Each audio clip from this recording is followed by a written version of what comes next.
Le ministre Cheikh Sako a jeté l'éponge. Monsieur Sano, n'est-ce pas un coup dur pour le RPG? Voilà, merci beaucoup Star 21 TV pour l'invitation et merci M. Baldé. Et le ministre Maître Cheikh Sako a démissionné, c'est vrai, et il est toujours regrettable de perdre un collaborateur, surtout quand on fait 5 ans et demi de collaboration ensemble, c'est toujours regrettable. Mais un coup dur, je ne suis pas sûr, parce que les motifs signalés dans la lettre de démission de M. le ministre sont truffés non seulement de légèreté, mais aussi d'incohérence. Première incohérence, M. le ministre dit avoir fait de longues minutes avec le président Alpha Condé et le 4 avril passé. Et visiblement, il n'est pas d'accord sur toute idée de modification ou de nouvelle constitution. Et je pense que ça, c'est son plein droit de dire oui ou non à la nouvelle constitution. Mais ensuite, monsieur le ministre évoque le fait qu'il n'a pas été associé à l'élaboration de cette nouvelle constitution. Chose que je trouve contradictoire. Je suis contre la nouvelle constitution, mais je me fâche parce que je n'ai pas été associé à l'élaboration. Et donc, si on ne veut pas, je ne pense pas qu'on doit se plaindre. Ça, c'est un. Deuxièmement... Certainement, c'est parce qu'il est le ministre, le garant, disons, le ministre de la Justice, garde des Sceaux. Certainement qu'il aurait dû être certainement informé ou associé, qu'il accepte ou qu'il n'accepte pas, peut-être, c'est ça? Bon, peut-être, mais d'ailleurs, la constitution, la nouvelle constitution dont il s'agit, il n'y a pas de projet de constitution d'abord. Aujourd'hui, vous avez tous suivi la conférence de presse du Premier ministre, Dr Fofana. Même lui, il n'a pas encore vu une constitution ou un projet de constitution. Donc, monsieur le ministre, s'il dit qu'il n'a pas été associé à l'élaboration d'une nouvelle constitution qui n'existe pas d'abord, je ne sais pas où il l'a appris, peut-être il fait l'écho, il a pris l'écho dans les rumeurs dans la rue, dans les réseaux sociaux, etc. Il prend ça comme argent comptant pour dire que oui, certainement il doit avoir une constitution déjà prête. En tant que ministre de la Justice, moi je n'ai pas été associé, mais moi qui suis là actuellement... Croyez-vous que... Un monsieur de la trempe du ministre de la Justice, garde des Sceaux, de surcroît, ministre d'État, peut se permettre d'affubuler comme ça? Je n'y crois pas. Excusez-moi, M. Sano. Un premier ministre. Et comment vous attention, un premier ministre, chef du gouvernement, n'est pas au courant. Comment est-ce qu'un premier ministre, on a entendu... Son patron dit qu'il n'est même pas au courant de ça. On a entendu... Comment est-ce qu'il peut savoir? On a entendu Damantan, l'un des porte-parole, il faut le dire comme ça, du gouvernement actuel, de M. Alpha Condé. Il n'est pas porte-parole. Bon, quand je dis l'un des porte-parole, l'une des voix autorisées, l'une des voix autorisées du gouvernement actuel, parce qu'il parle au nom du gouvernement, il parle au nom du RPG.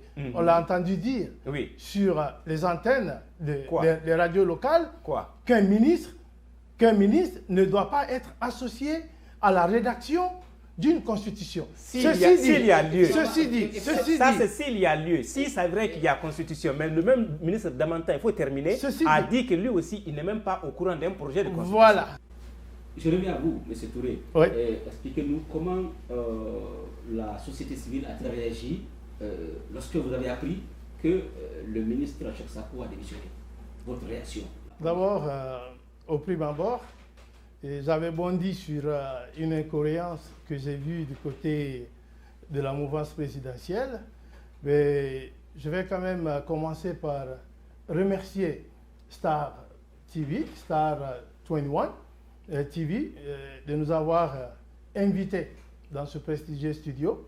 Et parlant de votre question, M. Baldé, la démission de Cheikh Sako a été accueillie dans la société civile comme une très très bonne nouvelle, sachant la place qu'occupe cet homme et l'ampleur que le débat sur la Constitution a pris dans la société actuelle en Guinée, voir celui qui est le garant de cette justice, celui qui est le garant. C'est le président de la République qui est le premier garant, c'est pas le ministre de la Justice. Bon, voilà, je ne dis pas le contraire. Ouais. Mais le président de la République a délégué une partie de ses pouvoirs au monsieur, le ministre de la Justice, garde des Sceaux. C'est pourquoi il a été rangé au niveau du ministre d'État.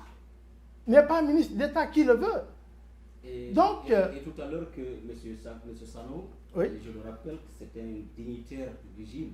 Oui. J'étais en Amérique du Nord, je l'ai toujours dit. Il a dit que c'était un événement. RPG, ce n'est pas un coup dur, hein, c'est ce qu'il a dit. Bon, ça peut l'être pour eux. C'est une stratégie de défense.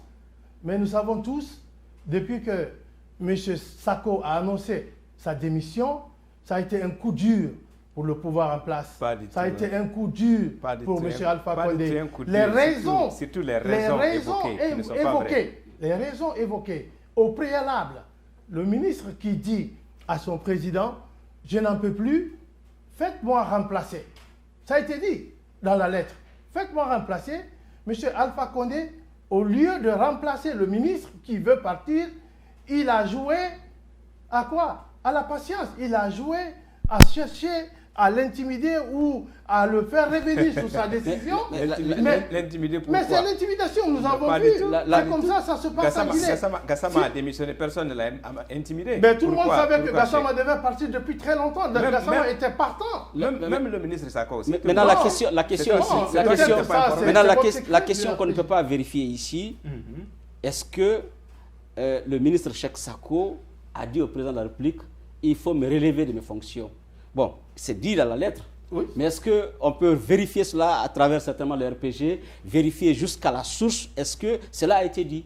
Si on l'a, certainement que ça peut encore nous donner un sujet à débat. Nous n'aurons pas la source, parce que s'ils le reconnaissent, ils seront affaiblis. Parce que s'ils seront affaiblis, ça c'est un manque de responsabilité. Si quelqu'un est de votre gouvernement, il demande à se faire remplacer, il faut le remplacer automatiquement. Ce ne sont pas des hommes qui manquent. Pas toujours. Il y a des démissions, même ici ou ailleurs, il y a des démissions qui sont présentées à l'autorité compétente. Il le refuse, il ne les reconnaît pas, il rejette la démission. Ça se fait partout. Un, de deux. Et ça veut dire que le président Alpha Condé est démocrate. Depuis le mois d'avril. Oui, il est démocrate. C'est un manque de personne. Il l'a laissé. Si c'était quelqu'un tranquille, sur le champ, il allait être remplacé. Sur le champ. Ce n'est pas une question de mais démocrate. Il a laissé le temps. Ce n'est pas une question. Il a laissé le temps. Mon cher ami, le débat d'une constitution, c'est national, ce n'est pas individuel. Le ministre est libre de dire oui, je suis pour ou je suis contre. Nous avons suivi le plusieurs fois quand Gassama. Tous les ministres ont été demandés. Tous les ministres ont été demandés. D'accord. Nous avons suivi quand Gassama a voulu démissionné une première fois. Oui. Il a été dissuadé. Oui. On a envoyé des délégations chez lui. Makanera a dit la même chose. Quand il a voulu démissionner, il a été dissuadé. On a envoyé des délégations. À chaque fois, nous savons qu'en Guinée, à chaque fois que quelqu'un veut démissionner, le gouvernement, le président se sent fragilisé. C'est ça la réalité. Mais personne n'a prié Cheikh de ne pas démissionner. L'autre question, récemment, chez nos confrères de Radio Basse-Côte Internationale, le Kuntigi, la Sekuna, a fait une sortie inattendue. Alors, qu'est-ce que vous avez tiré comme renseignement, comme conclusion à cette sortie? Le Kuntigi, dans sa sortie, une première, avant qu'il ne vienne sur la Radio Basse-Côte Internationale, il avait reconnu qu'il y avait un piège qui lui avait été tendu en partant à Kindia, qu'on lui a pas donné de très bonnes informations sur ce qui va se passer à Kindia. Il a fallu que les gens de sa région, il a fallu les sages de sa région qui lui disent, voilà, ne va pas à Kindia parce que ce qu'on t'a dit, ce n'est pas ce qui va se passer à Kindia. Kindia, c'est une propagande pour le 3e mandat. Donc vous pensez que le divorce avec le président Alpha Condé, c'est consommé? Le Kuntigi, moi je ne dirais pas que c'est consommé parce que c'est quelqu'un qui peut faire encore un autre revirement. Mais aujourd'hui, ceux qui l'ont rendu politique, ils n'ont que leurs yeux pour pleurer.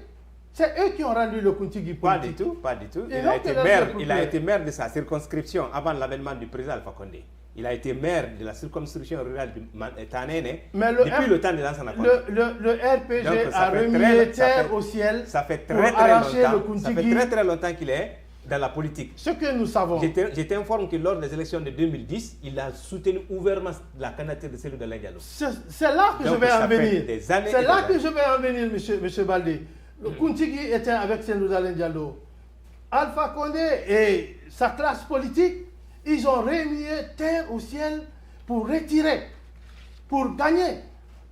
voilà, l'estime de Kountigui. Et finalement, il a balancé de leur côté. Maintenant qu'il quitte, voilà, ils n'ont que leurs yeux pour pleurer. Je rappelle que j'ai à ma droite M. Bilo Sano, et du RPG, du côté des États-Unis d'Amérique, et à ma gauche, M. David Touré, de la société civile du FNDC. On va parler du FNDC. N'avez-vous pas peur que le FNDC ait raison du RPG face à ce duel qui s'annonce en Guinée-Conakry? Pour quelle raison?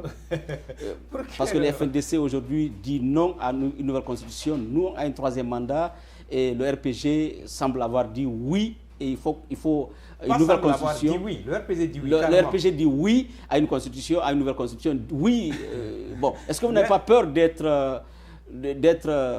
sous le choc du FNDC? Pas du tout, pas du tout. C'est une coalition d'abord qui est en manque de crédibilité. Le FNDC? Bien sûr. Ils ont fait leur première sortie. L'image là, ça fait peur tout le monde. Pourquoi? Parce que ça nous a poussé à nous souvenir du passé. Des gens qui ont poussé Lansana Conté à modifier la constitution pour l'éternité. Lesquels?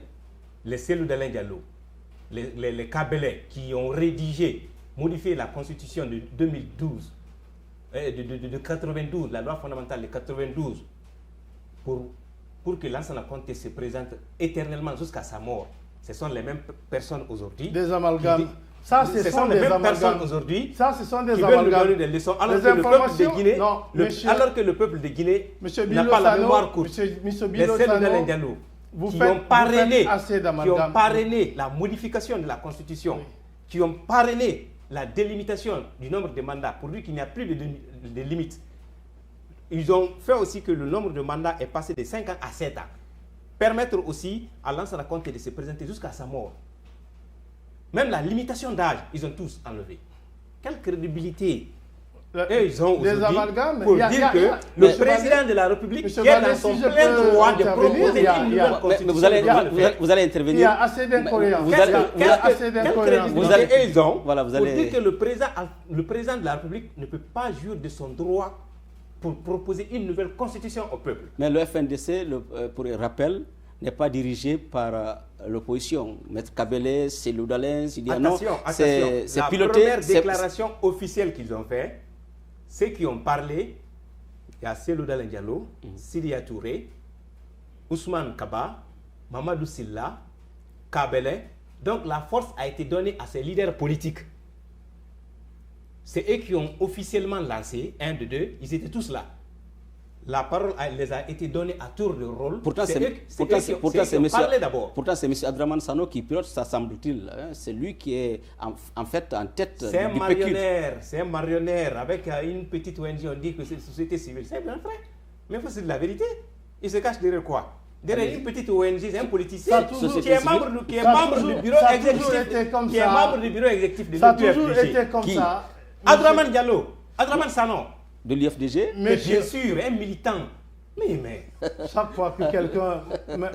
moi, j'ai subi ça depuis moi-même qui est devant vous aujourd'hui. On m'a traité de militant de l'UFDG. Chaque fois que quelqu'un s'oppose à Alpha Condé, on dit que tu es militant de l'UFDG parce que tu es opposé.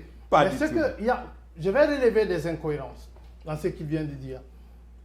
La Constitution de 92, Kabele a participé à cela.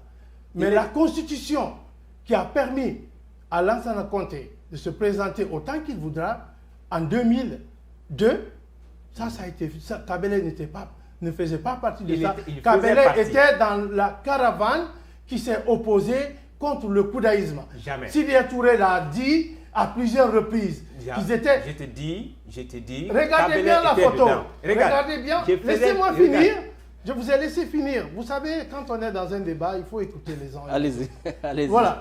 Donc, M. Baldé, regardez bien l'image de FNDC. Qui manque? C'est seulement Alpha Condé qui manque. Pas du tout. Laissez-moi finir. Mais c'est le club des anciens premiers ministres. Soyez patient. C'est un club. Souffrez de m'écouter. Connu déjà par les Guinéens. Soyez patient. Donc il n'a aucune crédibilité. Soyez patient, il va. Souffrez un tout petit peu de m'écouter. Ne soyez pas comme Alpha Condé. Il n'écoute pas, hein. Vous avez hérité de lui, je sais. Voilà. D'accord, terminons Donc, la partie là, on va avec la la partie dernière là, question. je vais en finir Oui. rapidement. Oui. Et comme je l'ai dit tantôt, sur cette photo, il n'y a que Alpha Condé qui manque. Sur le FNDC, là, tous les leaders là, quand j'entends quelqu'un du RPG dire que Sidya Touré, Seydou Dalein Diallo, tant d'autres ont été à côté de Lansana Conté, et Kassori Fofana, et Kilidi Bangoura, et les autres qui sont avec eux à la présidence, qui ont compris qu'ils étaient dans laissez tomber, ils font aujourd'hui la politique d'Alpha Condé. Aujourd'hui, ils se sont inscrits dans la logique du changement du président Alpha Condé. Tout ce que nous, à la société civile, au FNDC, que nous ne pouvons pas admettre, c'est de nous imposer une constitution écrite en catimini. La constitution ne sera jamais imposée. On a dit référendum. Référendum, ça c'est pas de l'imposition. D'accord. Le référendum porte sur quoi? Avant qu'on arrive au référendum. D'accord. Sur une constitution. Mais avant qu'on arrive à la constitution, quels sont les préalables pour la rédaction d'une constitution? Tu n'es pas informé, le Premier ministre l'a tout dit aujourd'hui. Le Premier ministre a été très vague là-dessus. Non, il a été très clair. Et qu'est-ce qu'il a dit? Il dit, oui. D'abord, ils ont demandé à tous les membres du gouvernement, tous les ministres ont donné leur accord. Maintenant qu'ils vont mettre sur place un comité consultatif composé de toutes les sensibilités pour rédiger la Constitution. D'accord. Toutes les sensibilités. D'accord. Tous les arguments que le Premier ministre, le discours, tous les arguments que le Premier ministre a donnés aujourd'hui, comment on appelle, commençant par le président de la République, le pouvoir du Premier ministre, les institutions républicaines, tous ces arguments qu'il a donnés aujourd'hui, qui suscitent aujourd'hui, qui lui permettent, qui selon eux, doivent permettre à la modification, comment on appelle, au référendum, au changement de notre constitution, tous ces arguments-là sont relatifs et ils peuvent être des révisions constitutionnelles. D'accord. C'est ça la vérité. Non, question. Une question. Là, on va aller. Une nouvelle constitution, pas de révision. On n'est pas d'accord. Pas de révision, une nouvelle constitution, on reviendra sur ça. Voilà. On a le temps de faire le débat. On va revenir sur une autre question. Oui. Le déguerpissement. Actuellement, vous voyez ce qui se passe du côté de Kapororaï. En 1998, le RPG s'opposait au déguerpissement. Le RPG avait condamné, avait dénoncé. 21 ans après, le RPG fait pire. Est-ce que vous avez une explication? Attention, il ne faut pas dire faire pire. Il ne faut pas dire faire pire. Comment faire pire? D'abord, pour te dire que ça, c'est pas vrai. Relever la contradiction. Voilà. En 1998, c'est un gouvernement qui était la Deuxième République qui a fait ça là. Ça a porté sur 200 hectares. Première contradiction. En 1998, il y a eu des affrontements violents. Les populations se sont armées d'armes blanches, même de fusils de chasse. Pour affronter qui? Pour affronter les bérets rouges qui étaient venus. Il y a eu des morts, il y a eu des blessés, il y a eu des arrestations. Depuis qu'on a commencé avec la Troisième République, aucun mort, aucun affrontement, aucun blessé. De deux, ça portait en 1998 sur 200 hectares. C'était complètement déguerpi. Et cette année? Cette année, le gouvernement veut que les 200 hectares déguerpis là, qui ont été réoccupés encore par les gens, que les gens les libèrent. Au jour d'aujourd'hui, c'est d'abord 167 hectares qui ont été récupérés. 167 sur les 200. On va vers les 200 parce qu'on parle de Hamdallah, il se préparait aussi. Bien sûr. Voilà. Donc quand vous dites que c'est pire, c'est pas pire parce qu'on est en train d'appliquer seulement ce qui a été appliqué en 1998. Seulement ça. Et ensuite, les gens ont été bel et bien avertis avant le début. Attention, la ministre de l'Action sociale... Attends. À Dar es Salaam, le ministre, la ministre, c'était quel ministre là? Il a dit la fois dernière, ça fait 2 ans à Dar es Salaam que les buildings ont été cochés comme ça. Mais la ministre, donc tu vois, mais la ministre maintenant le gouvernement dit, ceux-là, parce qu'à un moment donné, c'est certains qui représentaient l'État, peut-être qui ont donné des documents à certains. C'est pas peut-être, c'est sûr. Hein. Attends, pas tout le monde. Mon frère, oui. Nous sommes des Guinéens, on le connaît. Okay. Voilà. Ceux qui n'ont pas de documents du tout, oui. Pour prouver que réellement ils appartiennent, une propriété quelconque les appartient, qui n'ont pas de documents. Donc, le RPG ne fait pas comme le PUP en 98. Ce n'est pas la même chose. Tous ceux qui ont acquis le domaine légalement, le président l'a dit, Mais la ministre de la Action sociale a dit que le temps a manqué pour que les gens se préparent pour le déguerpissement. Ça, c'est le ministre, mais ils ont été avertis. Combien de fois? D'abord, ça a commencé par le Séné Camara. Le Séné a averti pendant combien de temps? Le Séné a quitté ça maintenant combien d'années? D'accord. Avertir ou ne pas avertir, l'État, c'est vous, c'est lui, c'est moi, et ceux qui occupent ces terrains. Ils ont le droit de leur part dans cet État-là. Si l'État récupère un bien de l'État, il faut que l'État montre son visage humain aux populations. Ça a été en plein mois de Ramadan. Ça n'a pas commencé à Ramadan. Laissez-moi finir. Je vous ai laissé 3 minutes. On a fini. Qui peut dire qu'après l'émission finit bientôt. Des mois et des mois avant le Ramadan. Vous avez la parole. À l'actif de M. Alpha Condé, 3 quartiers. D'abord, il a commencé par Kapororaï, qui a été déguerpi avant. Il est allé sur Kipé 2, dans le centre directionnel, où des citoyens qui ont dignement acquis des terrains. Pas du tout. Dignement. On ne peut pas mettre tous ces citoyens déguerpis dans le lot des gens qui ont acquis. Un député de la République avait son papa, cadre intellectuel de la Guinée, qui a acheté un terrain dont les maisons ont été démolies. On a vu ces familles sortir avec les papiers, légalement, des titres fonciers. On a vu des dames pleurer qui ont habité ces lieux. Non, laissez-moi finir. On a vu des gens c'est pas du sentimentalisme, mon frère. Qui ont habitué. Est-ce qu'il faut permettre à tous les Guinéens d'aller au hasard prendre toutes les terres de l'État? On ne permet pas à tous les Guinéens. Toi, tu l'as fait. Non. Toi, tu l'as fait. Non. Maintenant, pour terminer cette question, il faut la loi. Il faut la loi. Je suis d'accord avec vous, il faut la loi. Mais le problème, c'est quoi? Mais la question qui se pose. La loi dit aux États-Unis, ici, quand tu vas à l'hôpital, tu payes. Mais quand tu es malade, là, tu vas là-bas, tu payes. Monsieur Touré. Tu ne payes pas. Monsieur Touré. Tu as la facture. Bon, je termine avec la question. À vous, je termine. Vous êtes du RPG, vous êtes du parti au pouvoir. Et c'est le pouvoir qui fait ça. La question, est-ce que c'est seulement la commune de Ratoma, les quartiers qu'on est en train de casser là, qui ont des zones réservées dans le pays? Pas du tout. Mais ça n'a pas commencé par ça.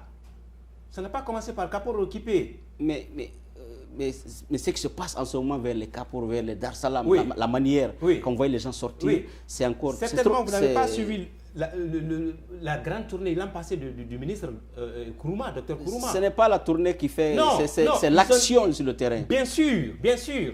Même en Haute-Guinée, en forêt, en Basse-Guinée, en Moyenne-Guinée, partout où il est passé, des aéroports ont été engloutis complètement par les citoyens qui brandissent des documents comme étant des documents légaux provenant des représentants de l'État, etc., etc. Ça a été demandé à tout le monde de déguerpir. Tout le monde. Même à l'intérieur. Dernière question. Dernière question. Est une zone visée, nous le savons, dernière par question. le RPG, parce que le RPG se sent défavorisé. Merci beaucoup. La dernière question. Le Premier ministre Kassori Fofana a fait 1 an à la tête de la primature, c'est ça. Globalement, la société civile, M. David Touré, quelle est la mention que vous affectez au Premier ministre? Excellent, remarquable, satisfaisant, acceptable ou médiocre, et pourquoi? Médiocre. Pourquoi? Un bilan globalement négatif. Et pourquoi? Parce que depuis que Kassori est Premier ministre, qu'est-ce que nous avons vu? L'interdiction des manifestations, la violation des droits humains. Qu'est-ce que ce gouvernement a initié? Tout que des promesses. Bien. On a vu des 20 milliards de dollars par là, 10 milliards de dollars par là de promesses. Sincèrement qu'il ne soit en aucun cas, Kassori aurait normalement pu nous présenter quelque chose de concret aujourd'hui. Mais il ne l'a pas fait. Donc son bilan est médiocre et globalement négatif. Vous, du RPG, le bilan du Premier ministre après 1 an. Le Dr Ibrahima Kassori Fofana a affectueusement appelé Donkas. Et on est très satisfait de son bilan d'1 an. Excellent, remarquable, satisfaisant, acceptable. Il a un bilan remarquable. Docteur, quand il est venu, il a posé un acte inoubliable pour renforcer la civilité. L'un des problèmes majeurs de la Guinée aujourd'hui, c'est l'insuivisme. Le dernier samedi de chaque mois est consacré au nettoyage, pour dire que le gouvernement ne fait pas tout. La population civile doit s'impliquer. Ça, c'est 1. 2, la sécurité. il suffisait seulement que quelqu'un ait un problème avec sa femme la nuit. Il y a le ni matin, sécurité, le il y a matin, ni civilité. le matin, C'est ce qu'il dit. le matin, Tous les deux le matin, lui bloque. C'est lui qui a la parole. Il n'y a ni Voilà, civilité, voilà, donc Mais c'est lui qui a la parole. Il me il reproche n'y la a même ni chose. civilité, ni... C'est lui qui a la parole. Il C'est suffit lui qui a seulement la que parole. quelqu'un Oui, soit mais en désaccord Conakry avec sa n'est pas femme la propre. nuit. C'est lui qui a la Avec sa parole. femme la nuit. Conakry n'est pas Voilà. Le propre. matin, lui vient On a vu les pour parler de hommes la tués. situation. C'est lui, c'est Avec lui Kassori, qui a la parole. avec Kassori, l'innovation a été le renforcement de la sécurité. Aujourd'hui, il n'est pas donné à n'importe qui de pagailler dans les rues. Sinon, tu vas aller répondre là-dessus. Ça, c'est deux. Deuxièmement, et troisièmement, Kassori a su maintenir la croissance économique de notre pays. Donc, ça fait maintenant 3 ans d'affilée Oui. qu'on est la croissance économique de la Guinée est dans le chiffre des pays émergents. Ça, D'accord. c'est excellent parce Merci. qu'il est Donc, la c'est un mention bilan remarquable. C'est une croissance artificielle. Merci Il faut beaucoup. le Pas dire. du tout. C'est Merci une beaucoup. croissance Donc, artificielle. c'était- Conakry est sale. Il n'y a pas de civilité. Il y a le Bien prix. Et comme vous voyez, Ça merci revient, beaucoup. ça Merci, revient merci beaucoup. d'avoir Ça accepté. revient beaucoup. Merci d'avoir accepté de répondre à nos questions. Merci d'être venu sur Star 21 TV. Je rappelle que c'est M. Bilo Sano, dignitaire du régime président Condé ici en Amérique du Nord, et M. David Touré Junior, qui est très actif d'ailleurs sur les réseaux sociaux. C'est également membre actif du FMDC, de la société civile guinéenne. Merci à vous, merci d'avoir accepté de venir et je vous reprends très prochainement. Merci, M. Valdé. Merci beaucoup. Merci, c'était donc, vous avez suivi, c'est un débat guinéo-guinéen. Les deux invités, c'est ça aussi le débat politique. Chacun donne son opinion par rapport à la Guinée, par rapport à la vie de la nation. Merci, je reviens à vous tout à l'heure.